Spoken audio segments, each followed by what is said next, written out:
Before we start splitting this up into separate files, let's complete the process of reducing our selectors down to their bare minimum. So I'll scroll down here, and under icon box, we have icon box title, and then P under icon box. Okay, so the icon box P can be put into here. So let's do that. I'm going to cut everything and remove the icon box. We'll keep the to-do in there as well. And would it make sense to put icon box title in here? Well, we could, and it would still work because it would prepend icon box, and then it would add a space, and then icon box title. But it would make our selector needlessly specific. But there's something else kind of interesting that we can do here. Well, first, let's go ahead and copy this, and we'll put it inside of here. And let's see what this does to our code. So we'll save this, and then we'll refresh the styles.css. And if we look at icon box, what's happening here is that we're getting the icon box with the child selector to the P, which is right here.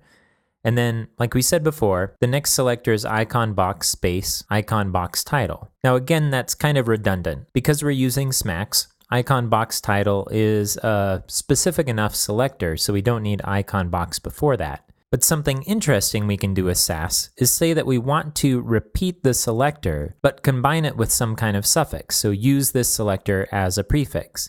And the way we can do that is with an ampersand. So if we replace this .icon box with an ampersand, and we saved it, and we refreshed, you'd see that down here, our selector now says icon box -title, and that's precisely what we're looking for. So this works really well with the SMAX syntax of using the component name before a suffix that's going to specify what the element in that component is supposed to be called. Down here in the snippet component, we can do the same thing. So again, we don't have a .snippet selector here, but we do have a .snippet and then a child selector and then the paragraph tag. So we could rewrite this to be .snippet, and then we can do an opening tag and then indent this paragraph and create a closing selector. And so now we're using snippet around the child selector for the paragraph. If we save this and refresh the styles.css, I'm just going to jump to another application and jump back. And we scroll down, you'll see that we have our snippet child selector P here. So for previous selectors like here, where we have some styles associated with the base class, it will create a selector for that base class, like it does here, icon box. But when there's no CSS properties associated with that base selector, it won't create an empty selector. That's one way that SASS is being smart for us. And so this is a nice way that we can start to organize the containing elements. Now we have two other snippet sections, snippet title here and snippet attribution.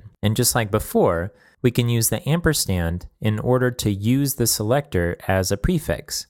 So let's cut the snippet title and paste it in, and we'll replace the .snippet with an ampersand. And let's do the same thing for snippet attribution.